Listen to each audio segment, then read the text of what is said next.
Bonjour, mes chers élèves. J'ai l'honneur de vous présenter aujourd'hui Mr. James, un formateur attesté d'un organisme français de formation professionnelle, d'une renommée internationale, qui a 30 ans d'expérience, et qui nous fait aujourd'hui le plaisir et l'extrême honneur, de partager ses connaissances et son savoir-faire pédagogique avec nous. Mr. James, est-ce que vous pouvez nous expliquer en quelques mots, les bases de l'adressage IPv4 ?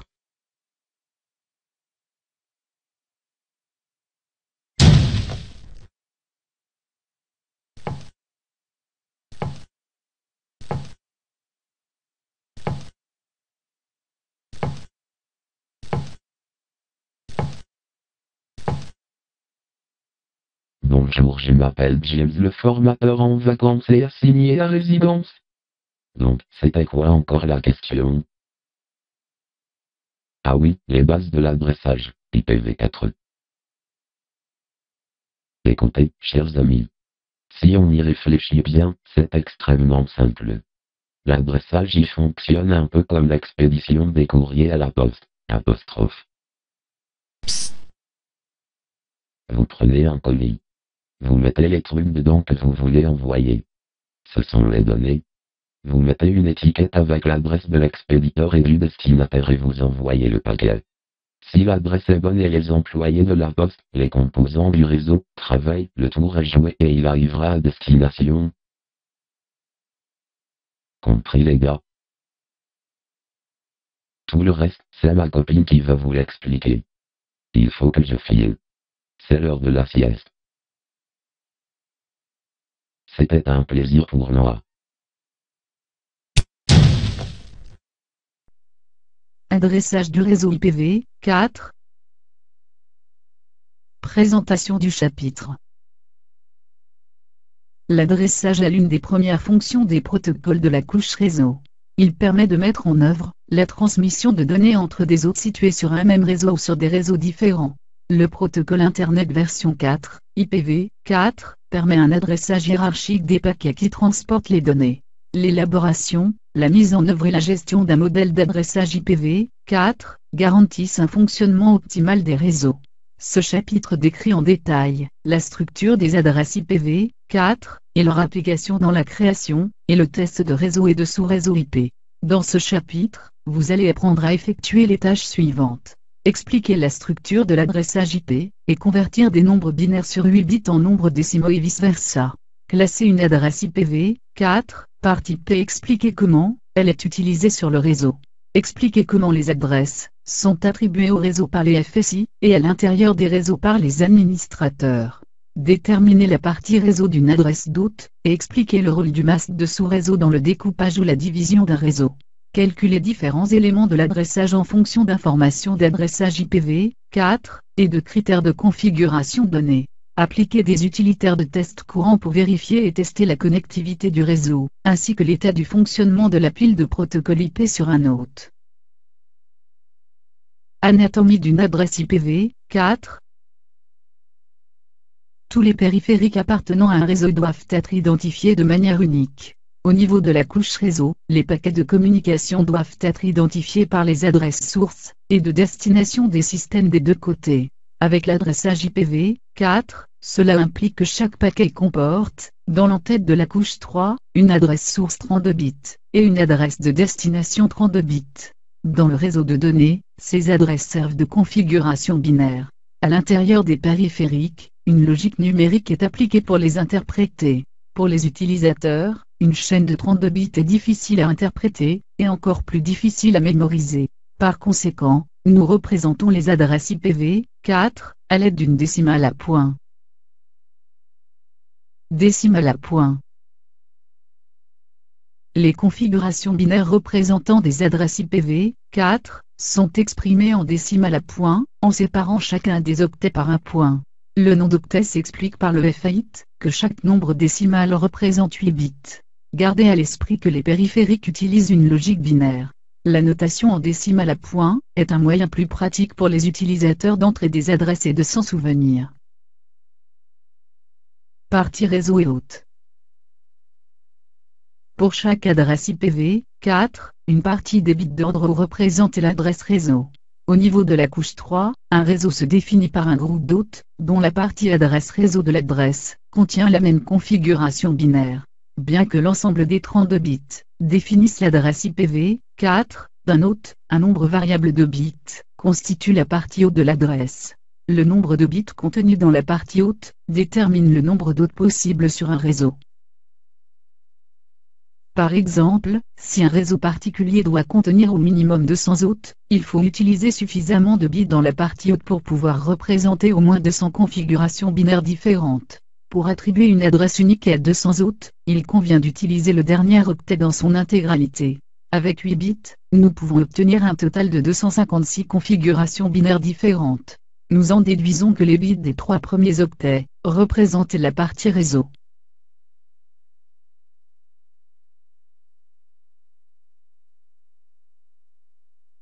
Connaissance des nombres, conversion binaire, décimale. Pour comprendre et expliquer le comportement d'un périphérique sur un réseau, il convient de traiter les adresses et autres données comme le FIT lui-même, c'est-à-dire en notation binaire. Cela implique qu'il faut savoir comment convertir des nombres binaires en nombres décimaux. Les données exprimées en notation binaire peuvent représenter différentes formes de données pour un réseau humain. Dans ce chapitre, nous employons le terme binaire dans le cadre de l'adressage IPv4. De ce FIT, nous traitons chaque octet en tant que nombre décimal compris dans une plage de 0 à 255.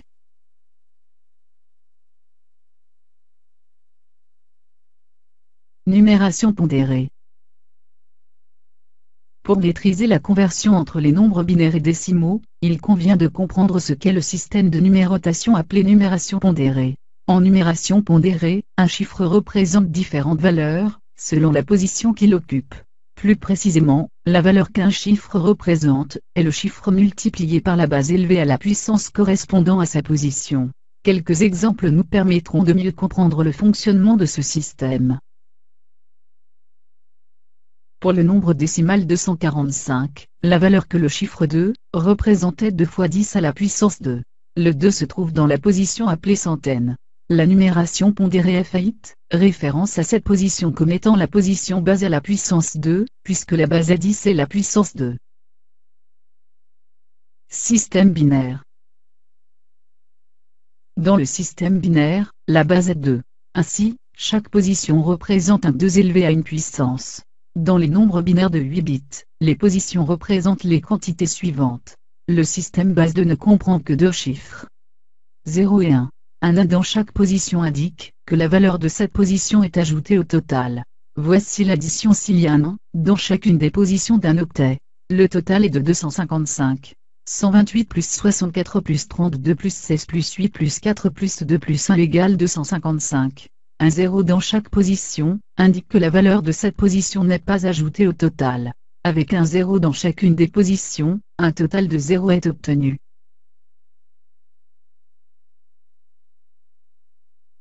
N'oubliez pas le déroulement des étapes. Diviser les 32 bits en 4 octets. Convertir chaque octet en nombre décimal. Ajouter un point entre chaque nombre décimal. Conversion de nombres décimaux en nombres binaires.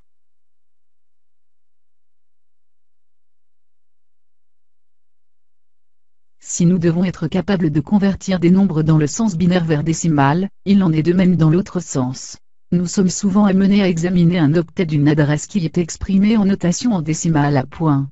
C'est le cas lorsque les bits d'un réseau et ceux d'un autre divisent un octet. Par exemple, si un autre doté de l'adresse 172.16.4.20 utilisait 28 bits dans l'adresse réseau, il faudrait étudier le nombre binaire du dernier octet pour déterminer que cet hôte se situe sur le réseau 172.16.4.16. L'extraction de l'adresse réseau d'une adresse hôte est présentée plus loin dans ce chapitre. Valeur d'adresse comprise entre 0 et 255. Notre représentation d'adresse étant limitée à des valeurs décimales pour un seul octet, nous verrons comment convertir un nombre de 8 bits en valeur décimale comprise entre 0 et 255. Déterminons d'abord si le nombre décimal est supérieur ou égal à la valeur décimale la plus grande représentée par le bit de poids fort. Dans la position la plus à gauche, nous déterminons si la valeur est supérieure ou égale à 128. Si la valeur est inférieure à 128, nous plaçons un 0 dans la position des 128 bits, et passons à la position des 64 bits. Si la valeur de la position des 128 bits est supérieure ou égale à 128, nous plaçons un 1 dans cette position, et soustrayons 128 du nombre à convertir. Ensuite, nous comparons le reste de cette opération à la plus petite valeur suivante, c'est-à-dire 64. Nous répétons cette procédure pour toutes les positions de bits restantes.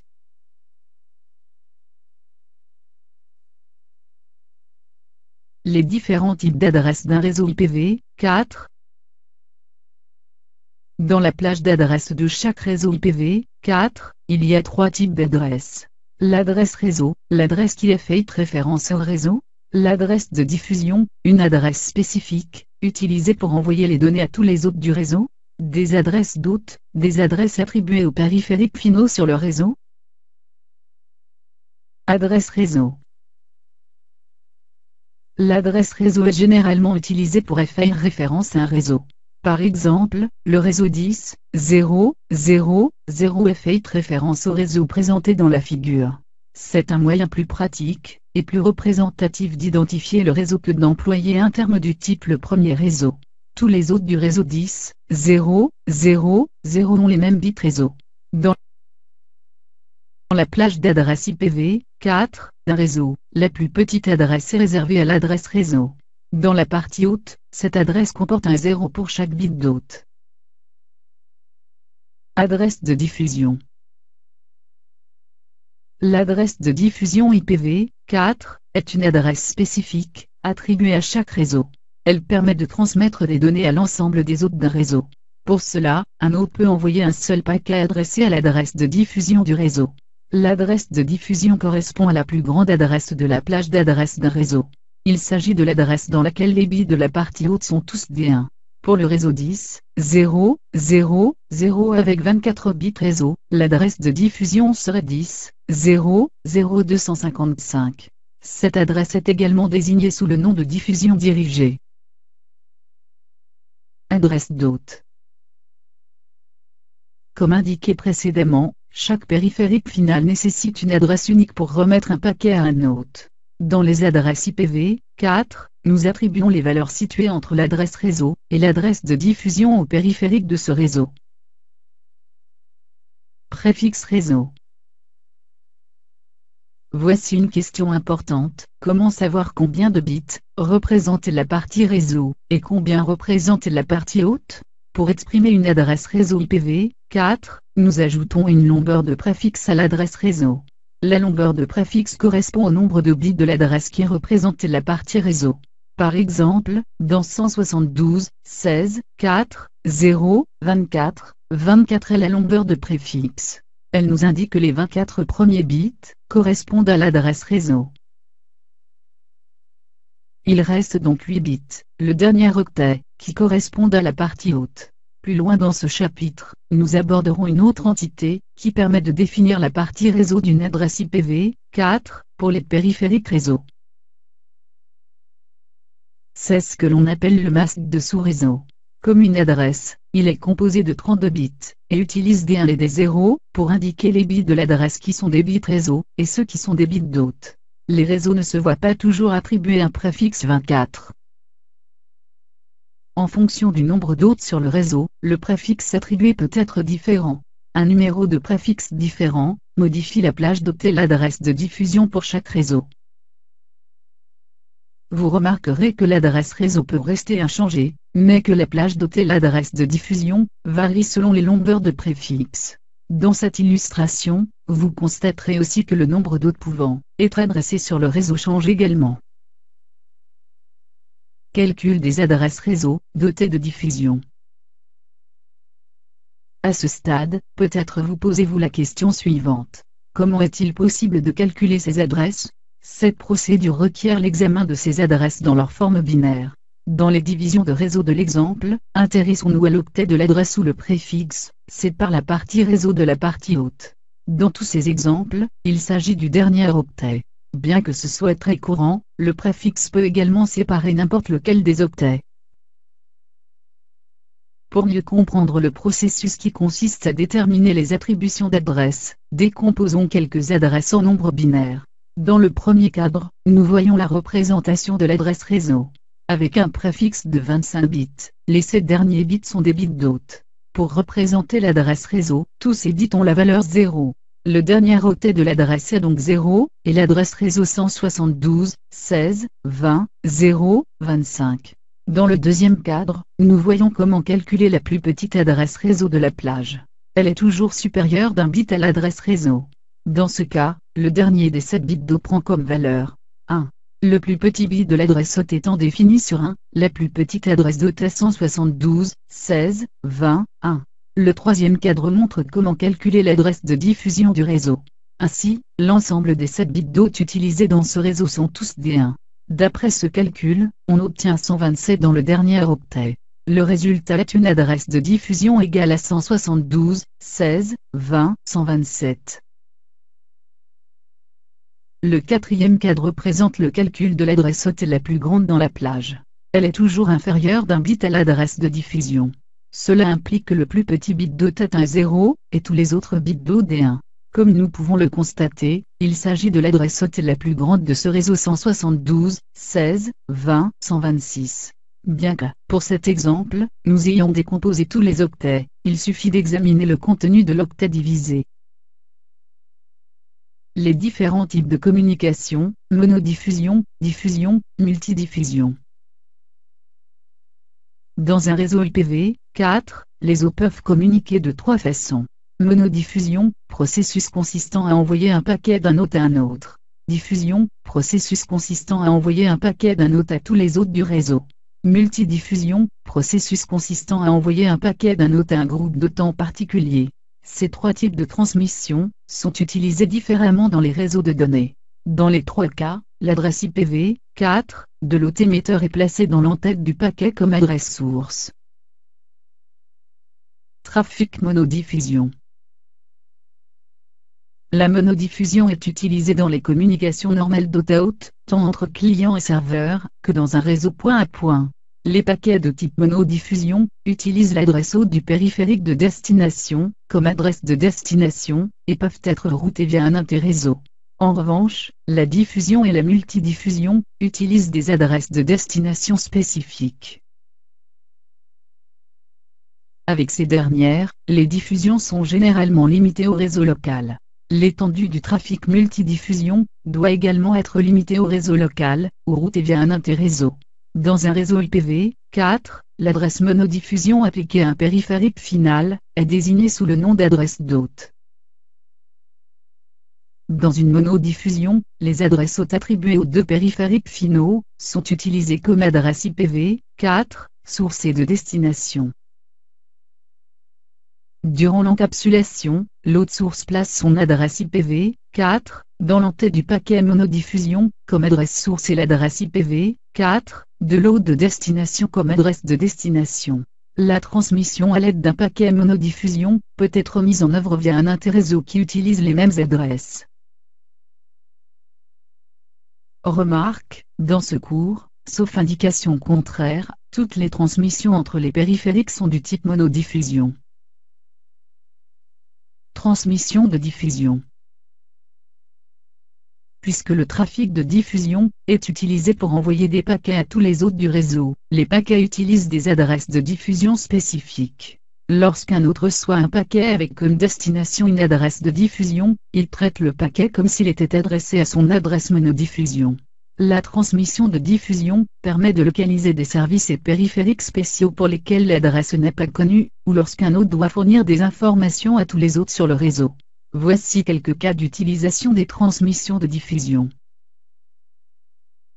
Mappage des adresses d'une couche supérieure à des adresses d'une couche inférieure. Demande d'une adresse. Échange d'informations de routage entre des protocoles de routage.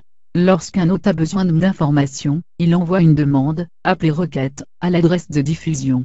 Tous les hôtes du réseau reçoivent et traitent cette requête. Un ou plusieurs hôtes disposant des informations requises répondent, en principe, à l'aide d'un message monodiffusion. De la même façon, lorsqu'un hôte doit envoyer des informations aux autres hôtes d'un réseau, il crée un paquet de diffusion, et l'envoie avec les informations. Contrairement à une transmission de type monodiffusion où les paquets peuvent être routés via l'interréseau, les paquets de diffusion sont habituellement limités au réseau local. Cette limitation dépend de la configuration du routeur en périphérique du réseau et du type de diffusion. Il y a deux types de diffusion, la diffusion dirigée et la diffusion limitée. Diffusion dirigée. Une diffusion dirigée est envoyée à tous les hôtes d'un réseau particulier. Ce type de diffusion permet l'envoi d'une diffusion à tous les hôtes d'un réseau qui n'est pas local. Par exemple, pour qu'un hôte, situé en dehors du réseau, puisse communiquer avec les hôtes du réseau 172.16.4.0.24, l'adresse de destination du paquet serait 172.16.4.255. Cet exemple est présenté dans la figure. Bien que, par défaut, les routeurs n'acheminent pas les diffusions dirigées, ils peuvent être configurés de manière à le faire. Diffusion limitée. La diffusion limitée permet une transmission qui est limitée aux hôtes du réseau local. Ces paquets utilisent l'adresse IPv4 de destination 255.255.255.255. Les routeurs ne transmettent pas cette diffusion. Les paquets adressés à une adresse de diffusion limitée ne sont visibles que sur le réseau local. C'est la raison pour laquelle un réseau IPv4 est également appelé domaine de diffusion. Les routeurs forment les limites d'un domaine de diffusion. Par exemple, un hôte du réseau 172.16.4.0.24 envoie une diffusion à tous les hôtes de son réseau à l'aide d'un paquet, dont l'adresse de destination est 255.255.255.255. Comme nous l'avons vu précédemment, lorsqu'un paquet est diffusé, il utilise les ressources du réseau et force également tous les hôtes du réseau, qui reçoivent le paquet à traiter. Ainsi, le trafic de diffusion devrait être limité, de sorte qu'il ne réduise pas les performances du réseau ou des périphériques. Dans la mesure où les routeurs séparent les domaines de diffusion, la création de sous-réseaux, pour les réseaux qui doivent prendre en charge un volume de trafic très important, peut en améliorer les performances. Transmission multidiffusion. La transmission multidiffusion permet de conserver la bande passante du réseau IPv4. Elle réduit le volume de trafic en permettant à un hôte d'envoyer un seul paquet à un groupe d'hôtes désignés. Pour atteindre plusieurs hôtes de destination à l'aide d'une transmission de type monodiffusion, un hôte source a besoin d'envoyer un paquet qu'il adresse à chaque hôte. Dans une transmission multidiffusion, l'hôte source peut envoyer un seul paquet, qui parviendra à des milliers d'hôtes de destination. Voici quelques exemples de transmission multidiffusion. Distribution de contenu vidéo et audio. Échange d'informations de routage entre des protocoles de routage. Distribution de logiciels. Échange de news. Client multidiffusion. Les autres qui souhaitent recevoir des données multidiffusion spécifiques sont appelés des clients multidiffusion. Ces clients font appel à des services activés par un programme client pour s'abonner au groupe de multidiffusion. Chaque groupe de multidiffusion est représenté par une seule adresse de destination multidiffusion IPv4. Lorsqu'un hôte IPv4 s'abonne à un groupe de multidiffusion, il traite les paquets adressés à cette adresse multidiffusion, ainsi que ceux adressés à son adresse monodiffusion, qui a été attribuée à lui seul.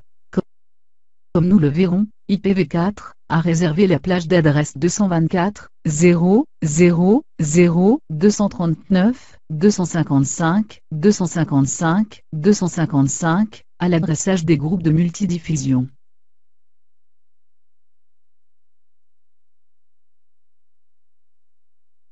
Plage d'adresse IPv4 réservée. Exprimée au format décimal à point, la plage d'adresse IPv4 va de 0.0.0.0 à 255.255.255.255. Comme nous l'avons vu, certaines de ces adresses ne peuvent pas être utilisées comme adresse d'hôte dans des transmissions monodiffusion.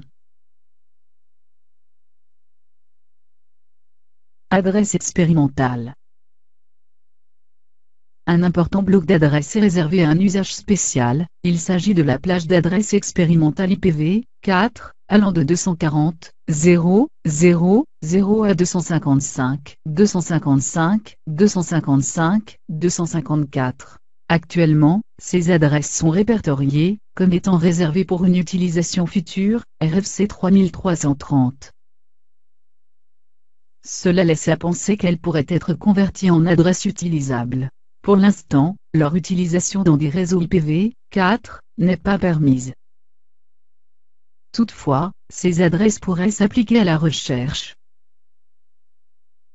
Adresse de multidiffusion.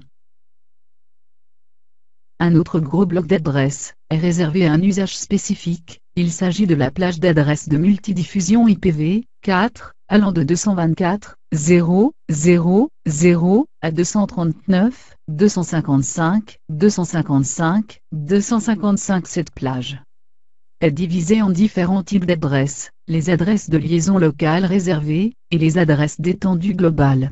Il existe un autre type d'adresse de multidiffusion, dit adresse d'étendue administrative ou d'étendue limitée. Les adresses de multidiffusion IPv4, du bloc 224.0.0.0.224.0.0.255 sont des adresses de liaison locale réservées. Ces adresses s'appliquent au groupe de multidiffusion d'un réseau local. Les paquets transmis à ces destinations le sont toujours avec une valeur de durée de vie égale à 1.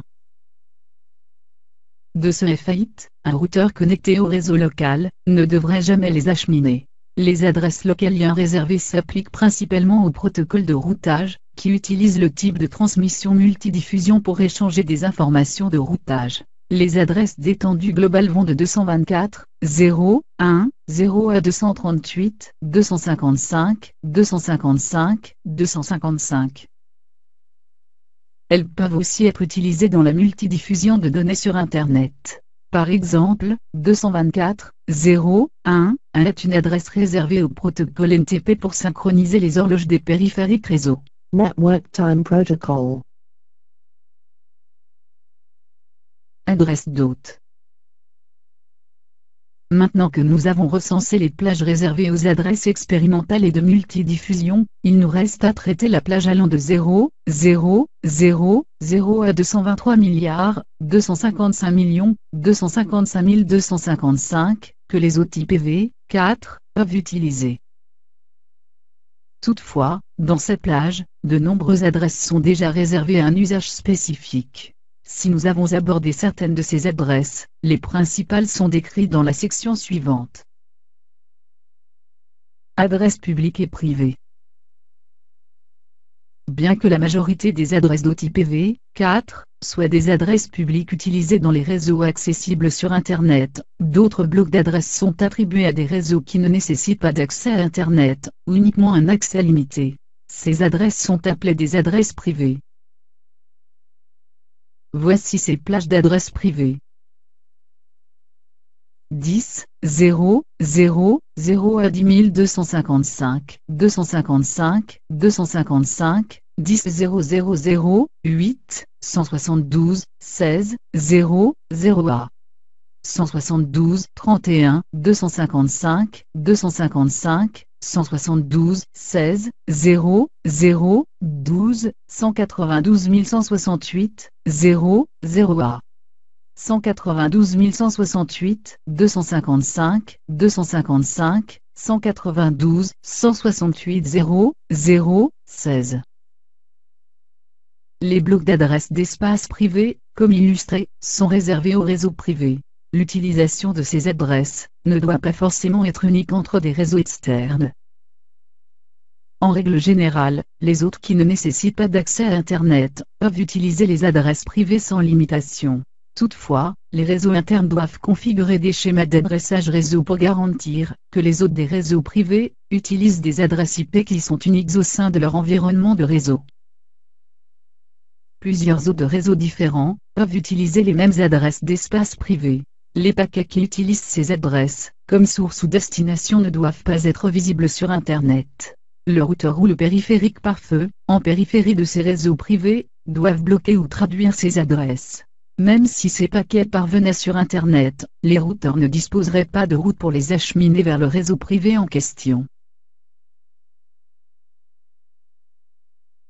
Traduction d'adresse de réseau, NAT.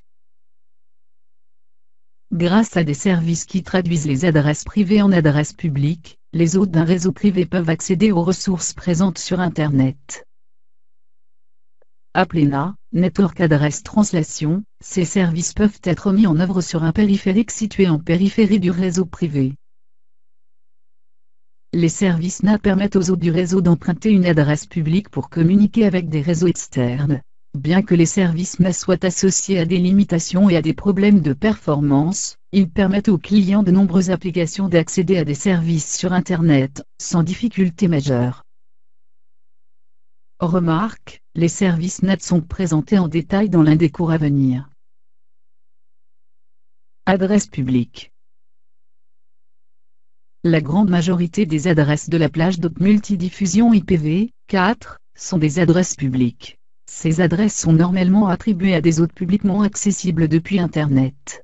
Toutefois, même dans cette plage, de nombreuses adresses sont déjà réservées à un usage spécial. Adresse IPv4 spéciale. Pour diverses raisons, certaines adresses ne peuvent pas être attribuées à des hôtes. D'autres le peuvent, mais avec des restrictions concernant la façon dont les hôtes interagissent avec le réseau.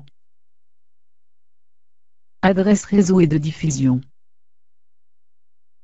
Comme nous l'avons vu, dans chaque réseau, la première et la dernière adresse ne peuvent pas être attribuées à des hôtes. Il s'agit respectivement de l'adresse réseau et de l'adresse de diffusion. Route par défaut.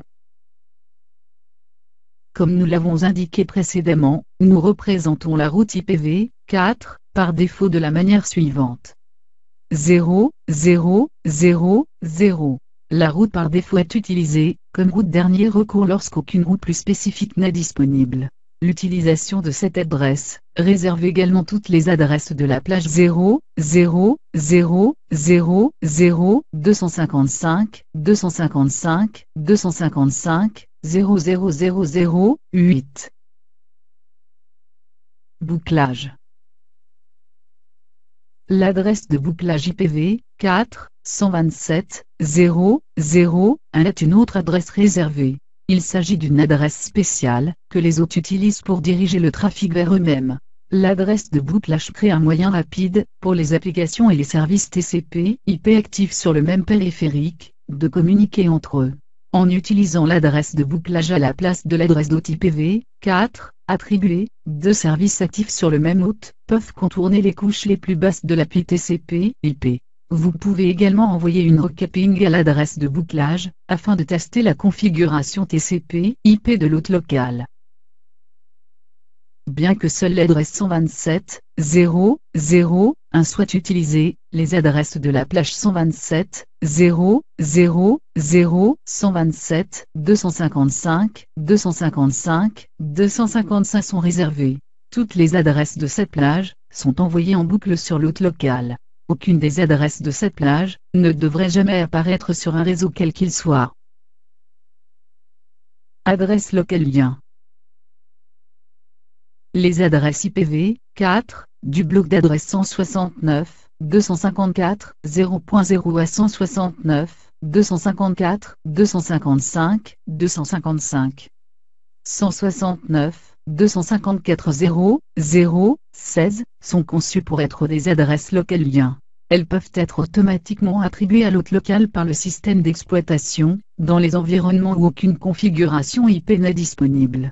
Celles-ci peuvent être utilisées dans un réseau peer-to-peer, de petite taille ou pour un hôte qui ne peut pas obtenir d'adresse automatiquement, auprès d'un serveur DHCP. Les transmissions basées sur des adresses IPv4, localiens ne conviennent que dans le cadre d'une communication avec d'autres périphériques connectés au même réseau, comme indiqué dans la figure. Un hôte ne peut pas envoyer de paquet avec une adresse de destination IPv4, localien à d'autres routeurs pour qu'il soit acheminé. De plus, sur l'hôte, le paramètre IPv4 de durée de vie doit être défini sur un pour ces paquets. Les adresses localiens ne fournissent pas de service en dehors du réseau local. Toutefois, de nombreuses applications clients, serveurs et P2P fonctionneront correctement avec des adresses locales IPv4. Adresse testnet. Le bloc d'adresse 192.0.2.0 à 192.0.2.255, 192.0.2.0.24 est réservé à des fins pédagogiques. Ces adresses peuvent être utilisées dans la documentation et dans des exemples de réseau. Contrairement aux adresses expérimentales, les périphériques réseau accepteront ces adresses dans leur configuration. Ces adresses apparaissent souvent avec des noms de domaine exemples comme, ou exemple net dans les requêtes pour commentaires, et la documentation de fournisseurs et de protocoles. Les adresses de cette plage ne doivent pas être visibles sur Internet. Adresse IPv4, héritée. Les anciennes classes réseau. À l'origine, la spécification RFC 1700 regroupait les plages monodiffusion selon certaines tailles et appelait des adresses de classe A, B et C. Elle a également établi des adresses de classe D, multidiffusion, et de classe E, expérimentale, comme nous l'avons déjà vu. Les classes d'adresses monodiffusion A, B et C définissent des réseaux d'une certaine taille, ainsi que des blocs d'adresses particuliers pour ces réseaux, comme indiqué dans la figure. Une entreprise ou une administration se voyait attribuer un bloc d'adresse entier de classe A, B ou C. L'utilisation de l'espace d'adressage s'appelait adressage par classe. Bloc d'adresse A. Un bloc d'adresse de classe A a été créé pour prendre en charge les réseaux de très grande taille, comportant plus de 16 millions d'adresses d'hôtes. Les adresses IPv4 de classe A utilisaient un préfixe 8 invariable, le premier octet indiquant l'adresse réseau. Les 3 octets restants correspondaient aux adresses d'hôtes. Afin de réserver un espace d'adresse aux classes d'adresses restantes, le bit de poids fort de l'octet de valeur supérieure devait être un 0. Dans toutes les adresses de classe A de ce F8, seuls 128 réseaux de classe A, de 0, 0, 0, 0, 8 à 127, 0, 0, 0, 8 étaient possibles, avant de se servir des blocs d'adresses réservés. Bien que les adresses de classe A réservaient la moitié de l'espace d'adressage, elles ne pouvaient être attribuées qu'à 120 entreprises ou administrations, en raison de leur limite de 128 réseaux. Bloc d'adresse B. L'espace d'adressage de classe B a été créé pour répondre aux besoins des réseaux de taille moyenne ou de grande taille, comportant plus de 65 000 hôtes. Les adresses IP de classe B utilisaient les 2 premiers octets pour indiquer l'adresse réseau. Les 2 octets suivants correspondaient aux adresses d'hôtes. Comme avec la classe A, l'espace d'adressage pour les classes d'adresses restantes devait être réservé. Pour les adresses de classe B, les 2 bits de poids fort du premier octet étaient 10. Cela limitait le bloc d'adresse de la classe B à 128, 0, 0, 0, 16, 191, 255, 0.0, 16. Les classes B étaient attribuées plus efficacement que les adresses de classe A, car elles répartissaient 25% de l'espace d'adressage IPv4, total entre environ 16 000 réseaux. Bloc d'adresse C. L'espace d'adressage de la classe C était le plus disponible des anciennes classes d'adresse. Cet espace d'adressage était réservé aux réseaux de petite taille, comportant 254 hôtes au maximum. Les blocs d'adresse de classe C utilisaient le préfixe 24. Ainsi, un réseau de classe C ne pouvait utiliser que le dernier octet pour les adresses d'hôtes, les 3 premiers octets correspondant à l'adresse réseau. Les blocs d'adresse de classe C réservaient l'espace d'adressage à la classe D, multidiffusion, et à la classe E, expérimentale, à l'aide d'une valeur fixe de 110, pour les 3 bits les plus significatifs du premier octet. Cela limitait le bloc d'adresse de classe C à 192, 0, 0, 0, 16, 23, 255, 255, 0, 16. Bien qu'il occupait seulement 12,5% de l'espace d'adressage IPv4 total, il pouvait attribuer des adresses à 2 millions de réseaux. Limite de l'adressage par classe. Les besoins de certaines entreprises ou organisations n'étaient pas toujours couverts par ces 3 classes. L'attribution par classe des adresses IP gaspillait souvent de nombreuses adresses, ce qui épuisait la disponibilité des adresses IPv4. Par exemple, une entreprise avec un réseau de 260 hôtes devait se voir attribuer une adresse de classe B avec plus de 65 000 adresses.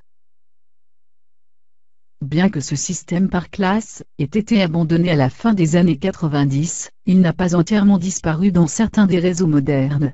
Par exemple, lorsque vous attribuez une adresse IPv4 à un ordinateur, le système d'exploitation examine l'adresse en question pour déterminer si elle appartient à la classe A, B ou C. Le système d'exploitation devine ensuite le préfixe utilisé par cette classe et attribue le masque de sous-réseau correspondant. Quelques protocoles font également ce type de supposition de masque. Lorsque ces protocoles de routage reçoivent une route annoncée, ils peuvent prévoir la longueur de préfixe en fonction de la classe de l'adresse. Adressage sans classe. Le système que nous utilisons aujourd'hui s'appelle adressage sans classe. Avec ce type d'adressage, des blocs d'adresses correspondant au nombre d'hôtes sont attribués aux entreprises ou aux administrations, quelle que soit la classe multidiffusion. Préparation de l'adressage d'un réseau. L'attribution d'un espace d'adressage pour la couche réseau, à l'intérieur d'un réseau d'entreprise, mérite d'être bien préparée. Les administrateurs réseau ne doivent pas sélectionner au hasard les adresses utilisées dans leur réseau. L'attribution d'adresses à l'intérieur d'un réseau ne peut pas non plus être effectuée de façon aléatoire. Elle doit être correctement préparée et documentée aux fins suivantes. Éviter les doublons d'adresses. Fournir et contrôler l'accès. Surveiller la sécurité et les performances. Éviter les doublons d'adresses. Comme vous le savez déjà, chaque hôte d'un interréseau doit avoir une adresse unique.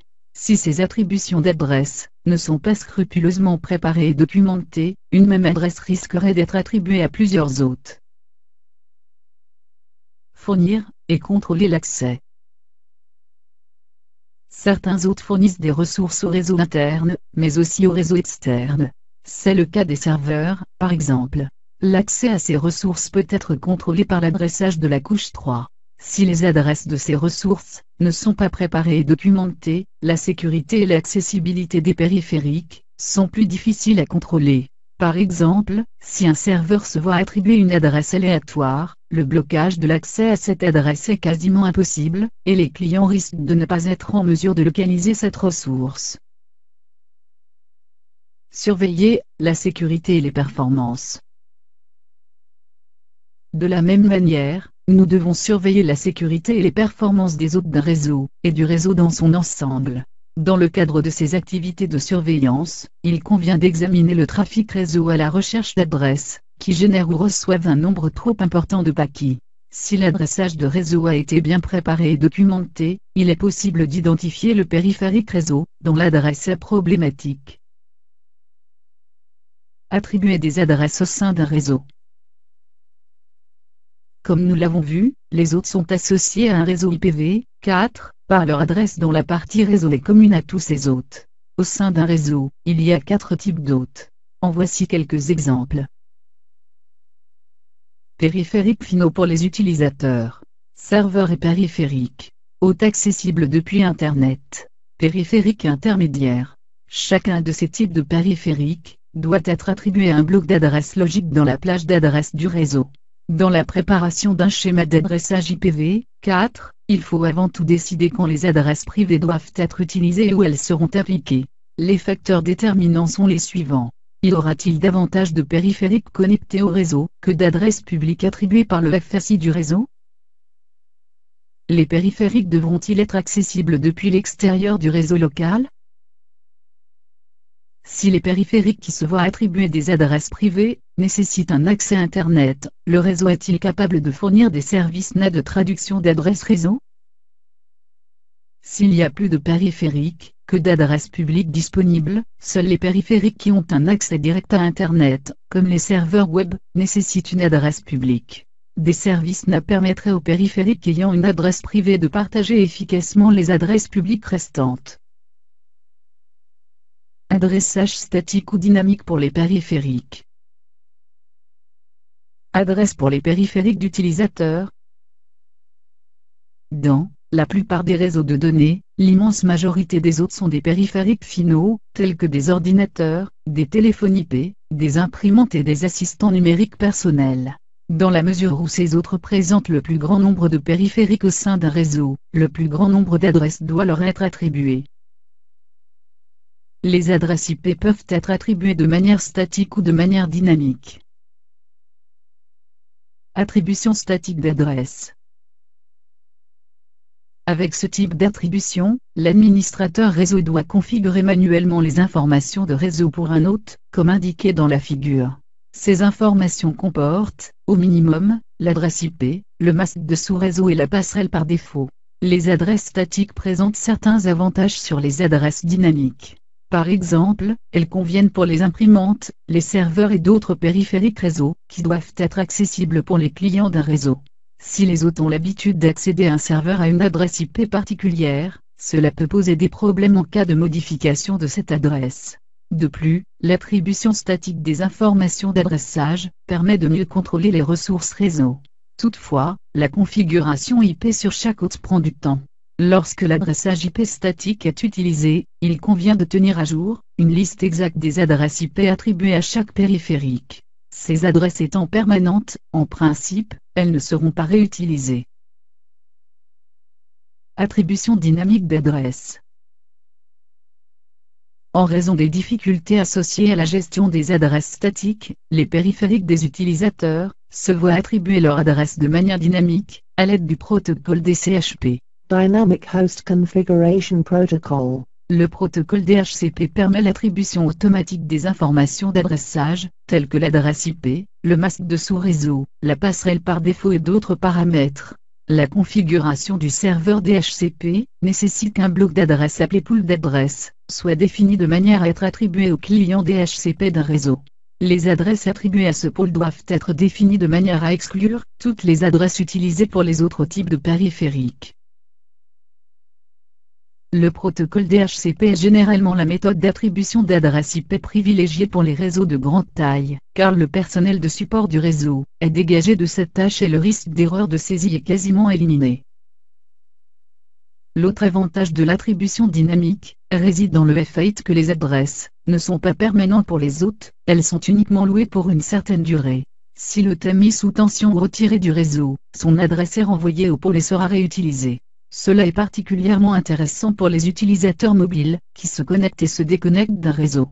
Dynamic Host Configuration Protocol attribution d'adresses à d'autres périphériques. Toutes les ressources réseau, telles que les serveurs ou les imprimantes, doivent avoir une adresse IPv4, statique, comme indiqué dans la figure. Les autres clients accèdent à ces ressources au moyen des adresses IPv4 de ces périphériques. Par conséquent, des adresses prévisibles sont nécessaires pour chacun de ces serveurs et périphériques. Les serveurs et les périphériques forment un point de concentration pour le trafic réseau. De nombreux paquets sont envoyés aux adresses IPv4 de ces périphériques, mais également renvoyés par ces mêmes adresses. Lorsqu'il surveille le trafic réseau à l'aide d'un outil tel que WiresArch, l'administrateur réseau doit pouvoir identifier rapidement ces périphériques. La mise en œuvre d'un système de numérotation cohérent facilite cette identification. Dynamic Host Configuration Protocol adresse pour les hôtes accessibles depuis Internet. Dans la plupart des interréseaux, seuls quelques périphériques sont accessibles par les hôtes depuis l'extérieur de l'entreprise. La majorité de ces périphériques sont de type serveur. À l'instar des périphériques d'un réseau qui fournissent des ressources réseau, les adresses IPv4 de ces périphériques doivent être statiques. Les serveurs accessibles depuis Internet doivent également être associés à une adresse publique. En outre, les changements d'adresse de l'un de ces périphériques le rendront inaccessible depuis Internet. Il arrive très souvent que ces périphériques appartiennent à un réseau numéroté à l'aide d'adresses privées. Cela implique que le routeur, ou le pare-feu situé en périphérie du réseau, doit être configuré de manière à traduire les adresses internes des serveurs en adresses publiques. En raison de cette configuration supplémentaire sur le périphérique intermédiaire, il est d'autant plus important que ces serveurs aient une adresse prévisible. Les périphériques intermédiaires forment également un point de concentration pour le trafic réseau. La quasi-totalité du trafic à l'intérieur d'un réseau et entre les réseaux passe par une forme de périphérique intermédiaire. Aussi, ces périphériques réseau fournissent-ils un emplacement propice à la gestion, à la surveillance et à la sécurité du réseau. la majorité des périphériques intermédiaires se voient attribuer des adresses de couche 3. Elles servent à la gestion ou au fonctionnement des périphériques. Les périphériques de type concentrateur, commutateur et point d'accès sans fil ne nécessitent pas d'adresse IPv4 pour fonctionner en tant que périphérique intermédiaire. Toutefois, si nous devons accéder à ces périphériques en tant qu'hôte pour configurer, surveiller ou dépanner le réseau, ils doivent être associés à des adresses. Puisque nous devons savoir comment communiquer avec des périphériques intermédiaires, ils doivent avoir des adresses prévisibles. C'est la raison pour laquelle elles sont généralement attribuées manuellement. Par ailleurs, les adresses de ces périphériques doivent se trouver dans une plage du bloc réseau différente de celle des adresses des périphériques d'utilisateurs. Contrairement aux périphériques intermédiaires, les routeurs et les pare-feux possèdent une adresse IPv4 attribuée à chaque interface. Chacune des interfaces se situe dans un réseau différent et sert de passerelle pour les hôtes de ce réseau. En règle générale, l'interface d'un routeur utilise l'adresse la plus grande ou la plus petite de la plage d'adresses du réseau. Cette attribution doit être uniforme pour l'ensemble des réseaux de l'entreprise, et ce, afin que le personnel de support puisse toujours déterminer la passerelle du réseau, quel que soit le réseau sur lequel il intervient. Les interfaces des routeurs et des pare-feux forment un point de concentration du trafic pour l'entrée et la sortie du réseau. Dans la mesure où les hôtes de chaque réseau utilisent une interface de routeur et de pare-feu comme passerelle de sortie du réseau, de nombreux paquets traversent ces interfaces. Par conséquent, ces périphériques jouent un rôle majeur dans la sécurité des réseaux en filtrant les paquets sur base des adresses IPv4, source et de destination. L'organisation des différents types de périphériques en groupes d'adressage logique optimise l'attribution des adresses et le filtrage des paquets. Toute entreprise ou administration qui souhaite que les hôtes de son réseau soient accessibles depuis Internet doit se voir attribuer un bloc d'adresses publiques. L'utilisation d'adresses publiques est réglementée et l'attribution d'un bloc d'adresses à une entreprise ou à une administration est obligatoire. C'est le cas pour les adresses IPv4, IPv6 et multidiffusion. l'IANA. Internet Assigned Numbers Authority. http://www.iana.net est le premier détenteur d'adresses IP. Les adresses IP multidiffusion s'obtiennent directement auprès de l'IANA. Jusque dans le milieu des années 1990, l'ensemble de l'espace d'adressage IPv4 était géré directement par l'IANA. À cette époque, la gestion de l'espace d'adressage IPv4 restant était répartie entre différents autres registres, selon le type d'utilisation ou la zone géographique. Ces sociétés d'enregistrement s'appellent des registres Internet régionaux, comme présenté dans la figure. Si un registre Internet régional requiert des adresses IP supplémentaires à allouer ou attribuer dans sa région, l'IANA lui alloue des adresses IPv6 en fonction des besoins établis. Voici les principaux registres. Afrinic. African Network Information Center. Région Afrique, www.afrinicnet. APNIC. Asia Pacific Network Information Center. Région Asie Pacifique, www.apnicnet. Parrain. American Registry for Internet Numbers. Région Amérique du Nord, www.aranet. LACNIC. Regional Latin American and Caribbean IP Address Registry. Amérique du Sud et certaines îles des Caraïbes, www.lacnicnet. RIP-NCC, Réseau IP européen, Europe, Moyen-Orient, Asie centrale, www.ripnet. FAI. Rôle du FAI. La plupart des entreprises ou administrations obtiennent leur bloc d'adresse IPv4 auprès d'un FAI. Le FAI fournit généralement un petit nombre d'adresses IPv4 utilisables, 6 ou 14, à leurs clients, dans le cadre des services d'accès qu'ils offrent. Il est possible d'obtenir, pour un coût supplémentaire, de plus grands blocs d'adresses sur base de justificatifs des besoins. En quelque sorte, le FAI prête ou loue ses adresses. Lorsque nous changeons de FAI, le nouveau FAI nous fournit des adresses à partir des blocs d'adresses qui lui ont été attribués. l'ancien FAI retourne les blocs qu'il nous a prêtés à leur pool d'adresses, pour qu'un autre client puisse les emprunter. Service des fournisseurs de services Internet. Pour accéder à Internet, nous devons connecter notre réseau de données à Internet par l'intermédiaire d'un FAI, fournisseur d'accès Internet, également appelé FSI, fournisseur de services Internet. Les FAI disposent de leur propre ensemble de réseaux de données internes pour gérer la connectivité Internet, et fournir les services d'accès associés. Les services DNS, de messagerie et d'hébergement de sites web, sont les principaux services offerts par un FAI à ses clients. En fonction du niveau de service requis et disponible, les clients utilisent un FAI de niveaux différents. Niveau X de FAI. Les FAI sont regroupés au sein d'une hiérarchie, en fonction de leur niveau de connectivité au réseau fédérateur Internet. Les niveaux les plus bas obtiennent une connectivité au réseau fédérateur via une connexion à un FAI de niveau supérieur, comme indiqué dans la figure. Niveau 1. Au sommet de la hiérarchie des FAI, se trouvent les FAI de niveau 1. Ces derniers sont de grands fournisseurs au niveau national ou international, directement connectés au réseau fédérateur Internet. Les clients des FAI de niveau 1 sont, soit des FAI de niveau inférieur dans la hiérarchie, soit des grandes sociétés ou des administrations. Dans la mesure où ces FAI se trouvent au sommet de la connectivité Internet, ils mettent en œuvre des connexions et des services extrêmement fiables. Des connexions multiples au réseau fédérateur Internet comptent parmi les technologies utilisées pour garantir cette fiabilité. Pour les clients, les principaux avantages d'un FAI de niveau 1 sont la fiabilité et le débit de données. Ces clients étant seulement séparés d'Internet d'une connexion, les risques d'interruption de service ou de goulot d'étranglement du trafic restent très faibles. Pour les clients, l'inconvénient majeur d'un FAI de niveau 1 reste son coût élevé des services d'accès. Niveau 2. Les FAI de niveau 2 dépendent des FAI de niveau 1 pour fournir un accès Internet. Les petites entreprises font le plus souvent appel aux FAI de niveau 2. En règle générale, ils offrent davantage de services que les deux autres niveaux inférieurs de FAI.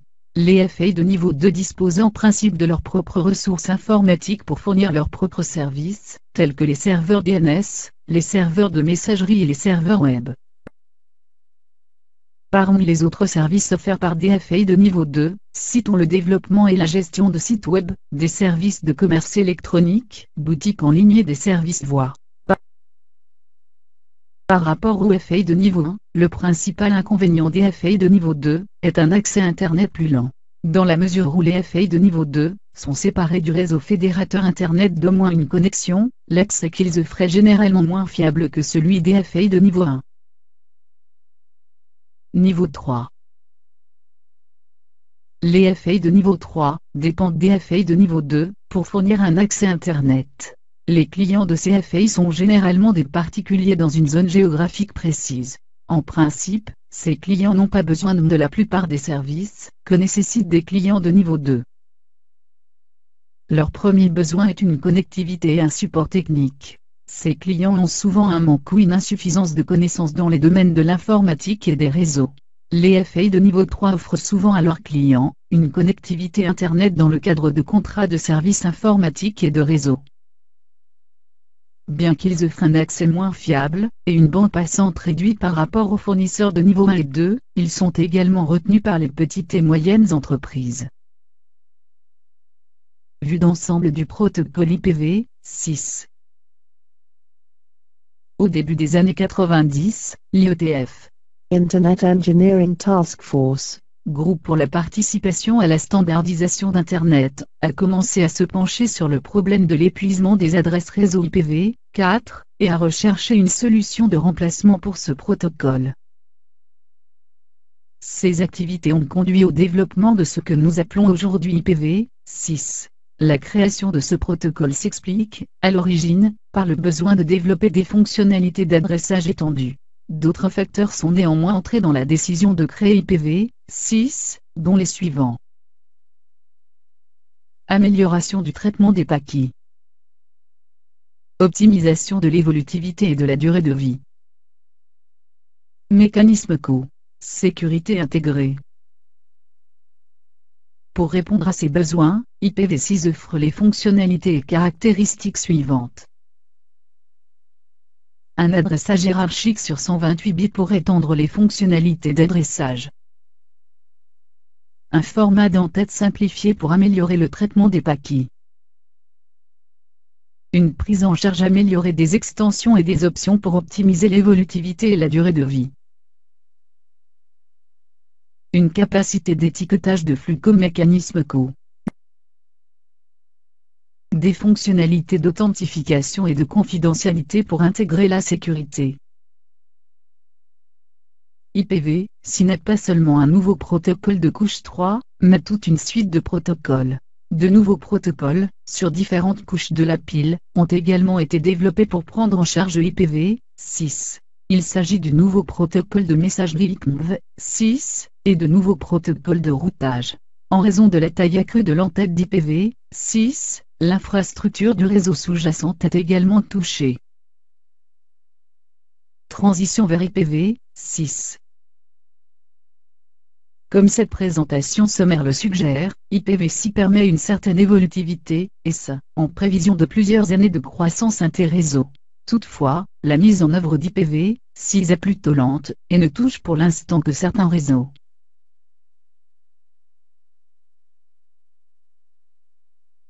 Ces dernières années, grâce au perfectionnement des outils, des technologies et de la gestion des adresses, IPv4 est encore très largement utilisé, et le sera sans doute pendant encore quelques années.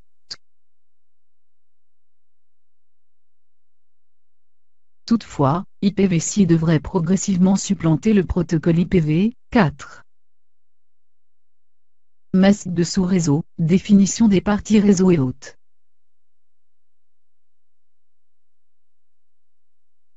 Comme nous l'avons vu précédemment, une adresse IPv4 est divisée en deux parties, une partie réseau et une partie hôte. Le nombre de bits qui correspondent à la partie réseau s'appelle la longueur de préfixe. Le préfixe permet de représenter la partie réseau dans des caractères que nous pouvons lire. Le réseau de données doit également comporter cette partie réseau des adresses définies. Pour définir les parties réseau et hôtes d'une adresse, les périphériques utilisent une configuration de 32 bits appelée masque de sous-réseau, comme indiqué dans la figure. Nous exprimons le masque de sous-réseau dans le même format décimal à point que celui de l'adresse IPv4. Le masque de sous-réseau est créé en plaçant le nombre binaire 1 dans chaque position de bits qui représente la partie réseau, et en plaçant le nombre binaire 0 dans chaque position de bits qui représente la partie hôte. Le préfixe et le masque de sous-réseau constituent des moyens distincts de représenter la même chose, la partie réseau d'une adresse. Le masque de sous-réseau est configuré sur l'hôte en conjonction avec l'adresse IPv4 pour définir la partie réseau de cette adresse. Dans la mesure où les bits de poids fort des masques de sous-réseau sont des 1 contigus, il y a un nombre limité de valeurs de sous-réseau dans un octet. Rappelez-vous que l'on développe un octet uniquement si la division réseau et hôte est incluse dans cet octet. Ainsi, il existe un nombre limité de configurations sur 8 bits dans les masques d'adresse. Si le masque de sous-réseau d'un octet est représenté par 255, tous les bits équivalents de cet octet de l'adresse sont des bits réseau. De même, si le masque de sous-réseau d'un octet est représenté par un 0, tous les bits équivalents de cet octet de l'adresse sont des bits d'hôte. Dans chacun de ces cas, il n'est pas nécessaire de développer l'octet en nombre binaire pour déterminer les parties hôtes et réseau.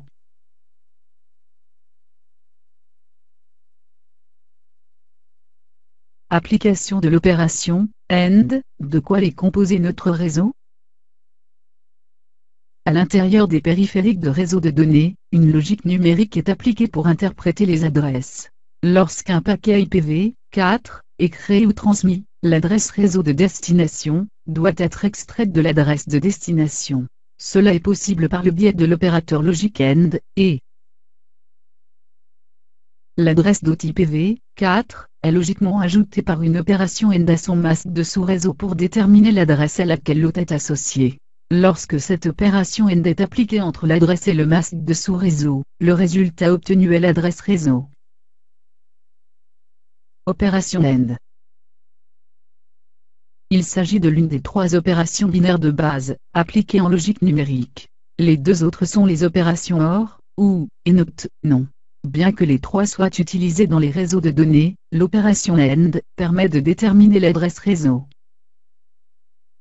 De ce fait, nous aborderons uniquement l'opération logic AND. L'opération logic AND consiste à comparer deux bits, ce qui donne le résultat suivant. 1, AND, 1, égale à 1, AND, 0, égale à 0, 0, AND, 1, égale à 0, 0, AND, 0, égale à 0. N'importe quel bit ajouté à 1 par une opération AND permet d'obtenir le bit initial. Ainsi 0 AND1 est 0 et 1 AND1 est 1.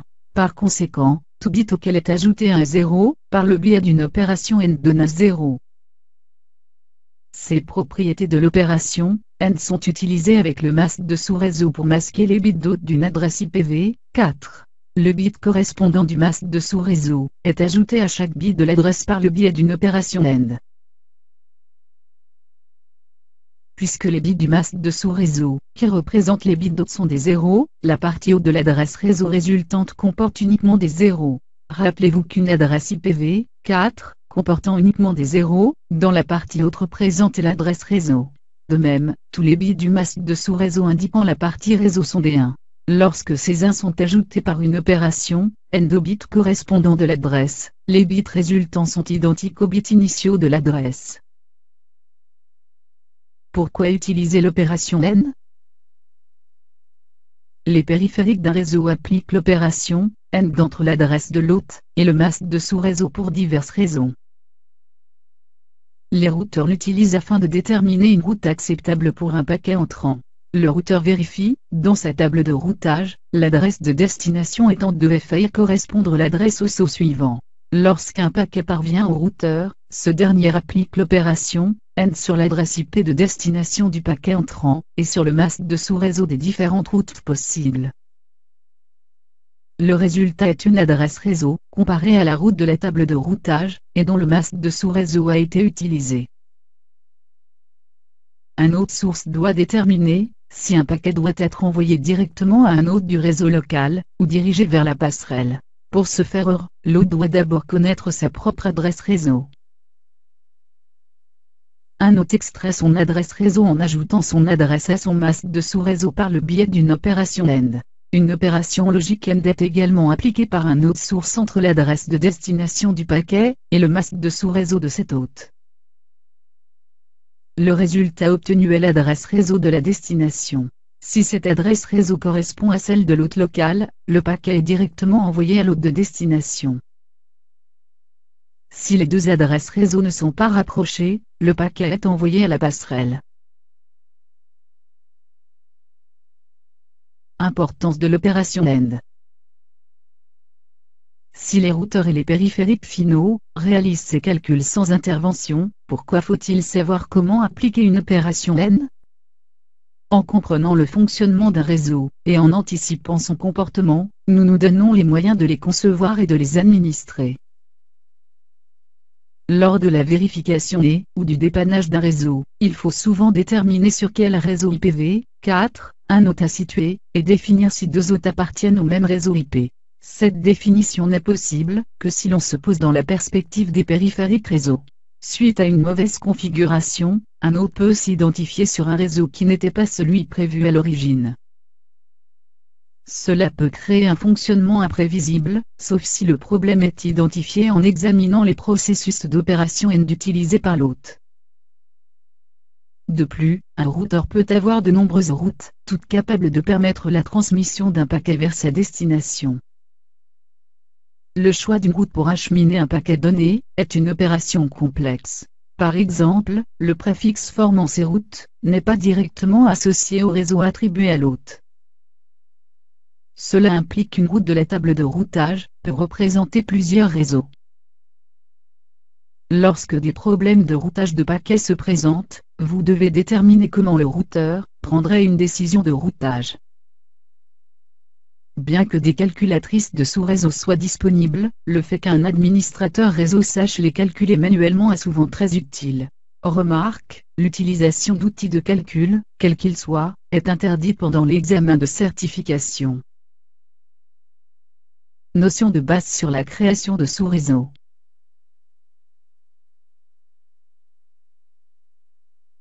La création de sous-réseaux permet de créer plusieurs réseaux logiques à partir d'un seul bloc d'adresse.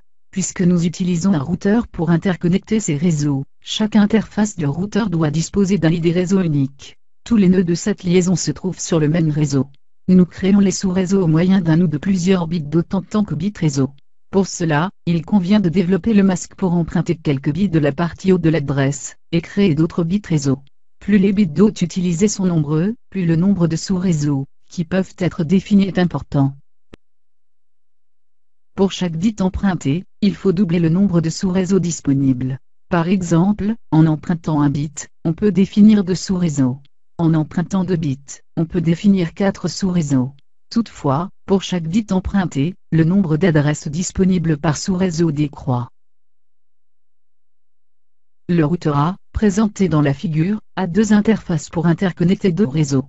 Avec un bloc d'adresse de 192 168, 1, 0, 24, nous créons 2 sous-réseaux. Nous empruntons un bit de la partie haute en utilisant le masque de sous-réseau 255, 255, 255, 128, à la place du masque d'origine 255, 255, 255, 0. Le bit le plus significatif du dernier octet est utilisé pour distinguer les 2 sous-réseaux. Pour l'un des sous-réseaux, ce bit est un 0 et pour l'autre, un 1. Formule de calcul des sous-réseaux. Utilisez la formule suivante pour calculer le nombre de sous-réseaux. 2 à la puissance n ou n égale à, le nombre de bits empruntés dans notre exemple, nous obtenons 2 à la puissance 1 égale à 2 sous-réseaux. Le nombre d'hôtes. Pour calculer le nombre d'hôtes par réseau, il faut utiliser la formule 2 à la puissance n, 2, où n égale à le nombre de bits laissés pour les hôtes. Après application de cette formule, 2 à la puissance 7-2 égale 126, on déduit que chacun de ces sous-réseaux peut avoir 126 hôtes. Pour chaque sous-réseau, examinons le dernier octet dans sa forme binaire. Les valeurs de cet octet pour les 2 réseaux sont les suivantes. Sous-réseau 1. 0, 0, 0, 0, 0, 0, 0, 0, égale à 0, sous-réseau 2. 1, 0, 0, 0, 0, 0, 0, 0, égale à 128.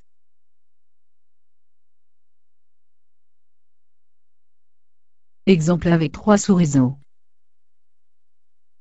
Prenons maintenant l'exemple d'un interréseau nécessitant 3 sous-réseaux. Reportez-vous à la figure. Là aussi, nous utilisons le même bloc d'adresse, à savoir 192, 168, 1, 0, 24. En empruntant un seul bit, nous obtiendrions 2 sous-réseaux uniquement.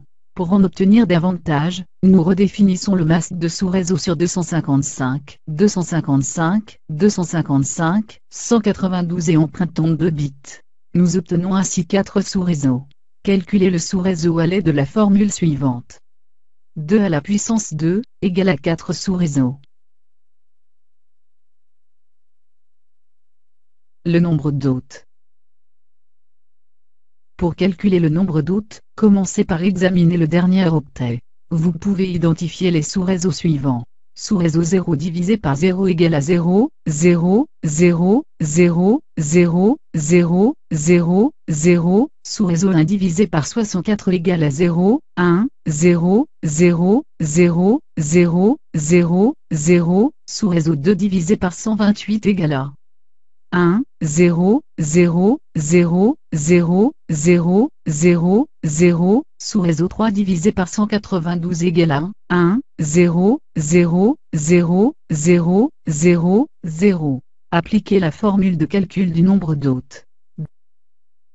2 à la puissance 6-2, égale à 62, hôtes par sous-réseau. Exemple avec 6 sous-réseaux. Prenons l'exemple de 5 LAN et d'un WAN, pour un total de 6 réseaux. Reportez-vous à l'illustration. Pour accommoder 6 réseaux, créez le sous-réseau 192, 168, 1, 0, 24 dans les blocs d'adresse, à l'aide de la formule suivante. 2 à la puissance 3, égale à 8. Pour obtenir 6 réseaux minimum, il faut emprunter 3 bits d'hôtes. Le sous-réseau 255, 255, 255, 224 fournit les 3 bits réseau qu'il manque. Le nombre d'hôtes. Pour calculer le nombre d'hôtes, commencez par examiner le dernier octet. Vous pouvez identifier les sous-réseaux suivants. Appliquez la formule de calcul du nombre d'hôtes. 2 à la puissance 5-2 égale à 30 hôtes par sous-réseau.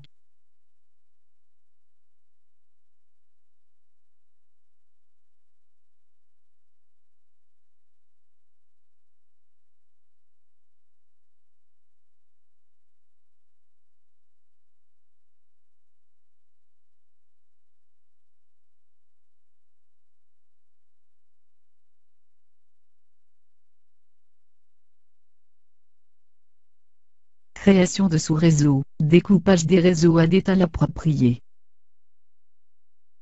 Théoriquement, tous les réseaux d'un interréseau d'une grande entreprise, ou d'une administration permettent d'accueillir un nombre défini d'hôtes.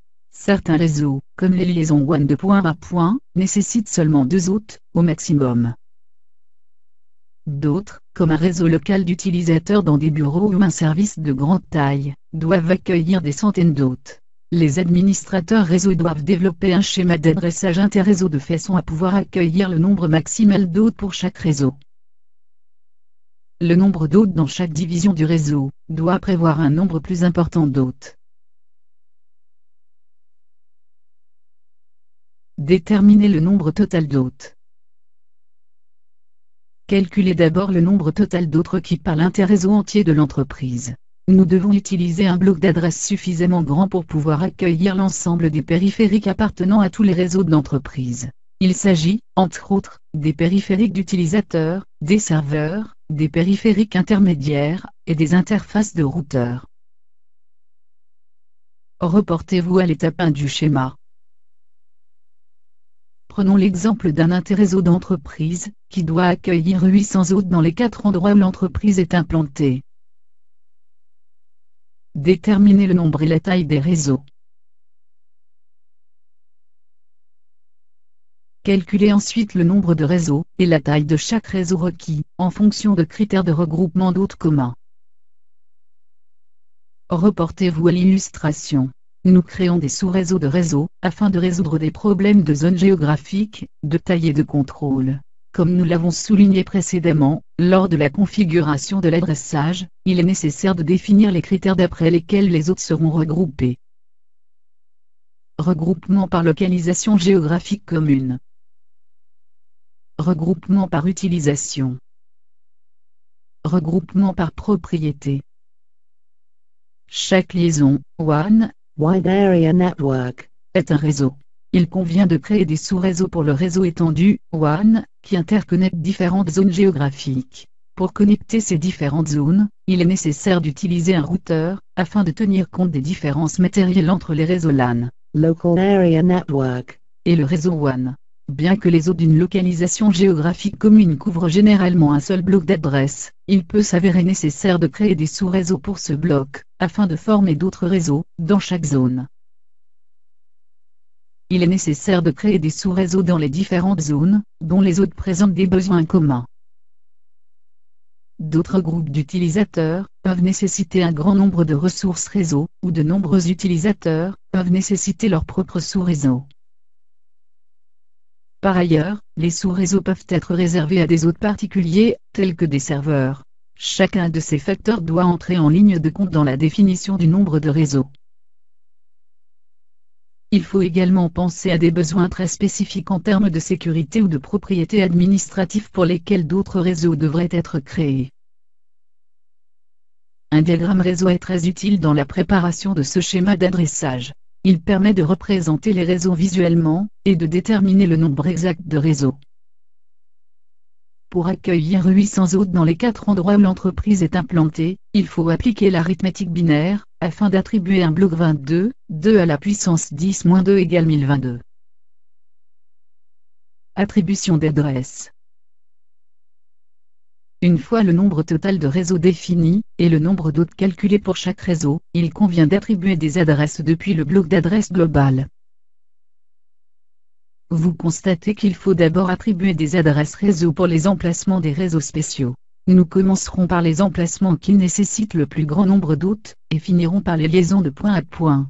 Cette procédure garantit que des blocs d'adresses suffisamment grands sont disponibles pour accueillir les hôtes et les réseaux à ces emplacements. Lors de la création de divisions et de l'attribution des sous-réseaux disponibles, il faut s'assurer que les blocs d'adresses ont une taille adéquate pour répondre aux demandes plus importantes.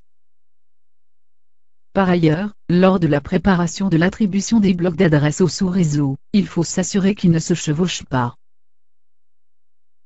L'utilisation d'une feuille de calcul facilite également la préparation du schéma d'adressage. Nous pouvons placer les adresses dans des colonnes pour visualiser leur attribution.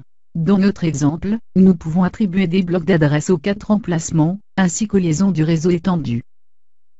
Les principaux blocs étant attribués, il convient ensuite de créer des sous-réseaux dans les emplacements qui doivent être divisés. Dans notre exemple, nous avons divisé le siège de l'entreprise en 2 réseaux. Cette nouvelle division des adresses est souvent désignée sous le nom de découpage des sous-réseaux.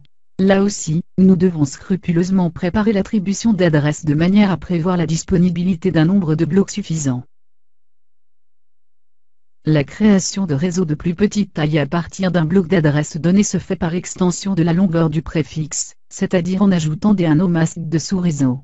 Cela permet d'attribuer d'autres bits à la partie réseau de l'adresse, afin d'obtenir davantage de configurations possibles pour le sous-réseau. Pour chaque bit emprunté, il faut doubler le nombre de réseaux créés. Par exemple, si nous utilisons un bit, nous pouvons diviser ce bloc en 2 réseaux de plus petite taille. Avec une configuration à un seul bit, nous pouvons générer 2 configurations binaires uniques. 1 et 0. Si nous empruntons 2 bits, nous pouvons obtenir 4 configurations uniques pour représenter les réseaux 00, 01, 10 et 11. Avec 3 bits, on obtient 8 blocs, et ainsi de suite. Nombre total d'hôtes utilisables. Rappelez-vous que, dans la section précédente, lorsque nous avons divisé la plage d'adresses en sous-réseaux, nous avons laissé de côté 2 adresses d'hôtes pour chaque nouveau réseau. Il s'agissait de l'adresse réseau et de l'adresse de diffusion. La formule qui permet de calculer le nombre d'hôtes sur un réseau est la suivante. Nombre d'hôtes utilisables égale à 2 à la puissance en moins 2. Où n correspond au nombre de bits restant réservés aux hôtes. Le découpage d'un sous-réseau, qui revient à utiliser un masque de sous-réseau de longueur variable VLSM, variable length subnel MSK, permet d'optimiser l'efficacité de l'adressage. Dans le cadre de la création classique de sous-réseaux, pour déterminer le nombre total d'hôtes, il est nécessaire d'attribuer le même nombre d'adresses à chaque sous-réseau. Si tous les sous-réseaux ont besoin d'un même nombre d'hôtes, l'utilisation de blocs d'adresses de taille fixe est intéressante. Mais, bien souvent, ce n'est pas le cas. Par exemple, la topologie du schéma démontre qu'un sous-réseau a besoin de 7 sous-réseaux, un pour chacun des 4 réseaux locaux, et un autre pour chacun des 3 réseaux étendus. Avec l'adresse 192.168.20.0, nous devons emprunter 3 des bits d'hôtes du dernier octet, afin de créer 7 sous-réseaux pour le sous-réseau. Ces bits sont empruntés en redéfinissant les bits du masque de sous-réseau correspondant sur D1, pour définir qu'ils seront utilisés comme bits réseau. Le dernier octet du masque est ensuite représenté au format binaire par 1, 1, 1, 0, 0, 0, 0, 0, ce qui correspond au nombre 224. Le nouveau masque 255, 255, 255, 224 est représenté avec la notation 27, pour indiquer un total de 27 bits alloués au masque. Après avoir emprunté 3 des bits d'hôtes pour les bits réseau, il nous reste 5 bits d'hôtes. Ils permettent d'obtenir 30 hôtes par sous-réseau.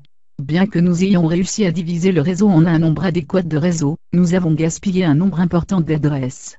Par exemple, seules 2 adresses sont nécessaires dans chaque sous-réseau des liaisons de réseau étendu. 28 adresses n'ont pas été utilisées dans chacun des 3 sous-réseaux du réseau étendu, et sont bloquées dans ces blocs d'adresses. De plus, ce schéma ne laisse aucune place à un développement futur, puisqu'il réduit le nombre total de sous-réseaux disponibles. Ce gaspillage d'adresses est spécifique à l'adressage par classe. L'application d'un schéma de création de sous-réseau standard à un scénario n'est pas très efficace, voire inutile. En fait, notre exemple illustre parfaitement bien comment le découpage d'un sous-réseau peut être utilisé pour optimiser l'attribution d'adresses. Plus de sous-réseaux pour moins d'hôtes. Rappelez-vous que dans les exemples précédents, nous avons commencé par les sous-réseaux d'origine, puis avons créé d'autres sous-réseaux de plus petite taille pour les liaisons. En créant d'autres sous-réseaux plus petits, chaque sous-réseau peut prendre en charge 2 hôtes.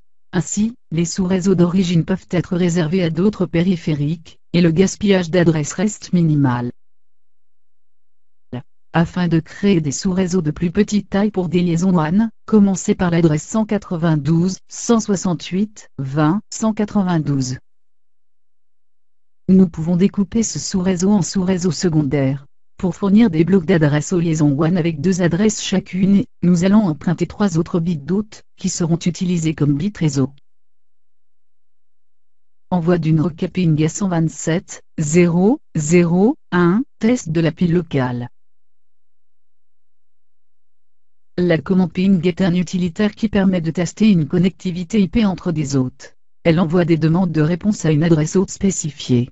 Elle utilise un protocole de couche 3, qui fait partie de la suite de protocoles TCP/IP appelé ICMP, Internet Control Message Protocol. Elle utilise un datagramme ICMP Echo Request. Si l'hôte, à l'adresse spécifiée, reçoit une demande echo, il répond par un datagramme ICMP Echo Reply. Pour chaque paquet envoyé, la command ping mesure la durée de réception de la réponse. Au fur et à mesure de la réception des réponses, la command ping affiche l'intervalle de temps écoulé entre le moment où la requête ping a été envoyée et le moment de réception de la réponse. Cela permet de mesurer les performances du réseau. La command ping a une valeur de délai d'attente pour la réponse. Si la réponse n'est pas reçue dans le délai imparti, la command ping abandonne l'opération et affiche un message indiquant que la réponse n'a pas été reçue. Une fois toutes les requêtes envoyées, l'utilitaire ping présente la sortie des résultats avec un récapitulatif des réponses. Cette sortie indique le taux de réussite, et le délai moyen et les retours, jusqu'à la destination. Envoi d'une recapping sur le bouclage local. La commande ping s'utilise également, dans certaines activités de test et de vérification. Pour réaliser ce test, nous exécutons la commande ping sur l'adresse spéciale réservée du bouclage local, 127.0.0.1, comme l'indique la figure. Une réponse de 127.0.0.1 indique que le protocole IP est correctement installé sur l'hôte. Cette réponse provient de la couche réseau. Toutefois, elle n'est pas une indication que les adresses, les masques ou les passerelles sont correctement configurées. Par ailleurs, elle n'indique rien sur l'état de la couche la plus basse de la pile réseau.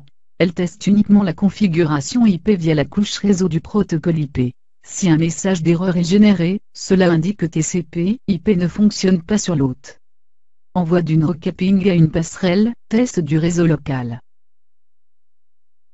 Vous pouvez également utiliser la command ping pour tester la capacité d'un hôte à communiquer sur le réseau local.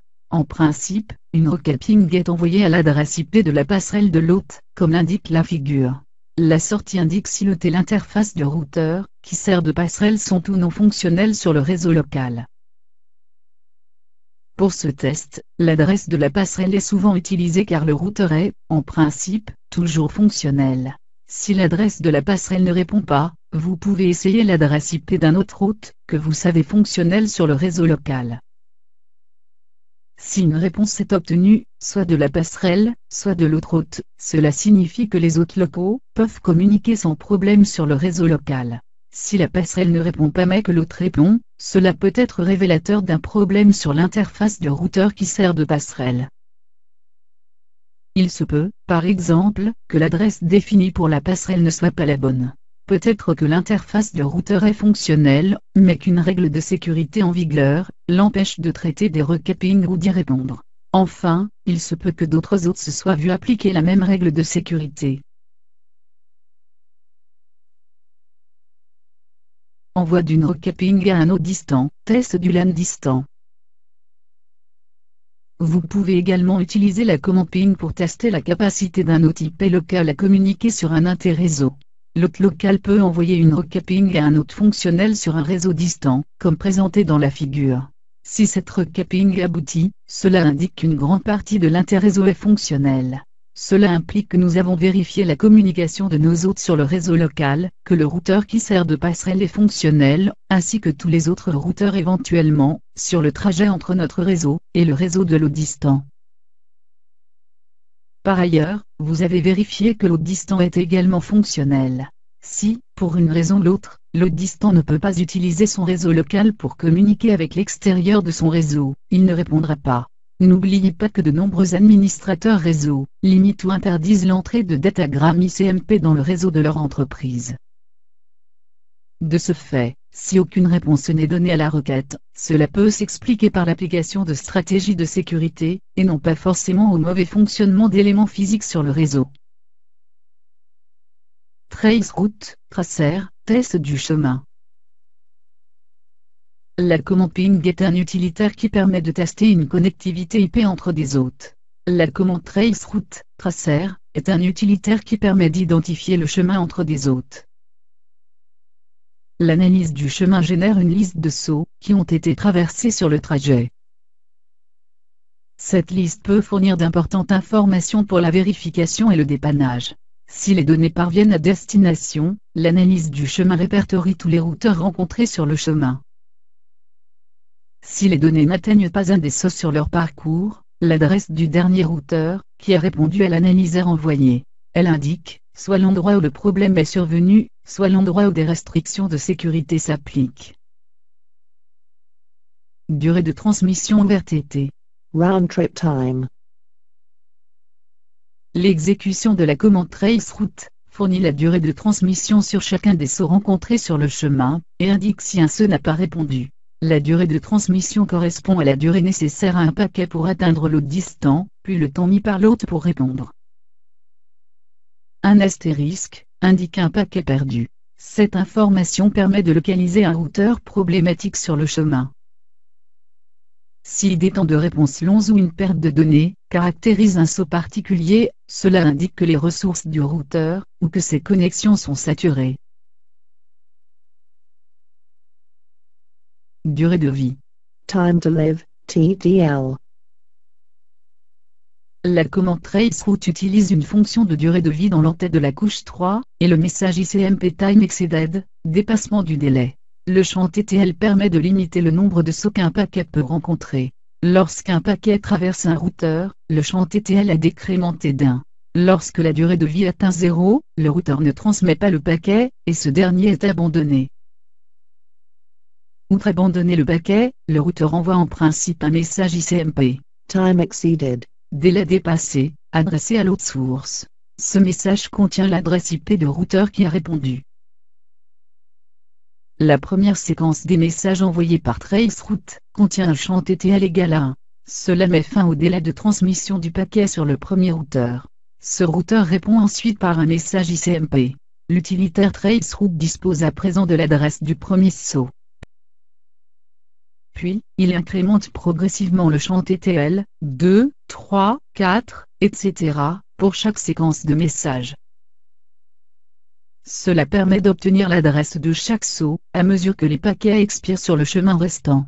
Le champ TTL est incrémenté jusqu'à ce que la destination soit atteinte ou jusqu'à une valeur maximale prédéfinie. Une fois que la destination finale est atteinte, l'hôte répond par un message ICMP. Port unreachable. Port inaccessible, ou ICMP. Echo reply. Réponse d'écho, à la place du message ICMP, délai dépassé. ICMV, 4 protocoles de prise en charge des tests et de la messagerie. Bien que le protocole IPv4 ne soit pas un protocole fiable, il permet l'envoi de messages, même en présence de certaines erreurs. Ces messages sont envoyés par le biais des services du protocole ICMV4, Internet Control Messaging Protocol. Ces messages ont pour objectif de fournir des commentaires sur les problèmes liés au traitement de paquets IP dans certaines circonstances. Les messages ICMP ne sont pas obligatoires, et sont souvent interdits pour des raisons de sécurité. ICMP est le protocole de messagerie de la suite TCP/IP. Les utilitaires ping et traceroute font appel au protocole ICMP, qui fournit des messages de contrôle et d'erreur. Bien qu'ICMP utilise la prise en charge de base du protocole IP, comme un protocole ICMP de plus haut niveau, il s'agit en effet d'une couche 3 distincte de la suite TCP/IP. Il existe différents types de messages ICMP, et les raisons pour lesquelles ils sont envoyés sont très diverses. Nous décrirons les messages les plus courants. Parmi les messages ICMP qui peuvent être envoyés, citons confirmation de l'hôte, destination ou service inaccessible, délai dépassé, redirection de la route, épuisement de la source. Toby, est-ce que tu peux nous expliquer comment créer de réseaux de plus petite taille à partir d'un bloc d'adresses données?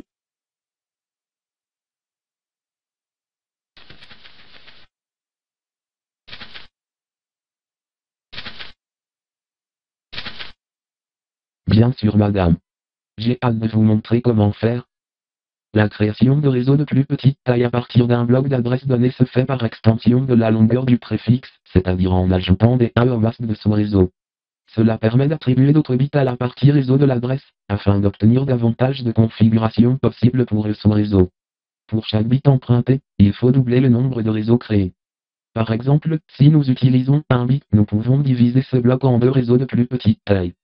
Avec une configuration à un seul bit, nous pouvons générer 2 configurations binaires uniques, 1 et 0.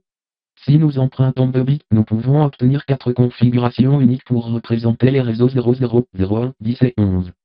Avec 3 bits, on obtient 8 blocs, et ainsi de suite.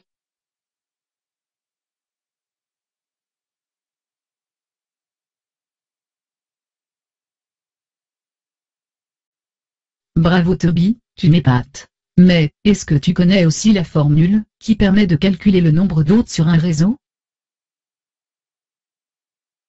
Mais bien sûr chère madame la formatrice. La formule qui permet de calculer le nombre d'hôtes sur un réseau est la suivante. Nombre d'hôtes utilisables, égale à 2 à la puissance n-2.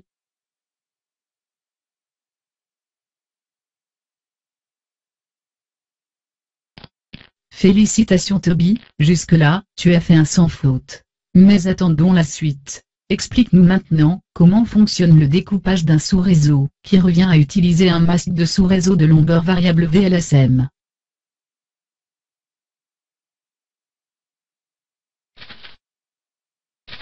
D'accord, chère madame.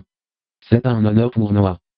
Le découpage d'un sous-réseau, qui revient à utiliser un masque de sous-réseau de longueur variable, VLSM, permet d'optimiser l'efficacité de l'adressage.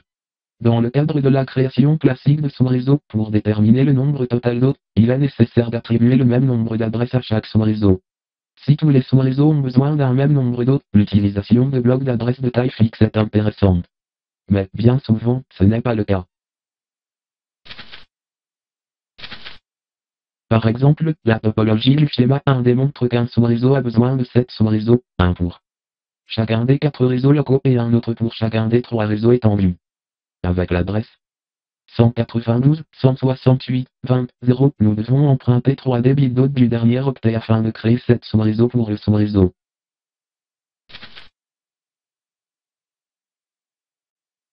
Toby, tu as encore assuré grave. La médaille du champion de la classe te revient de droit. Merci pour ton soutien et à la prochaine.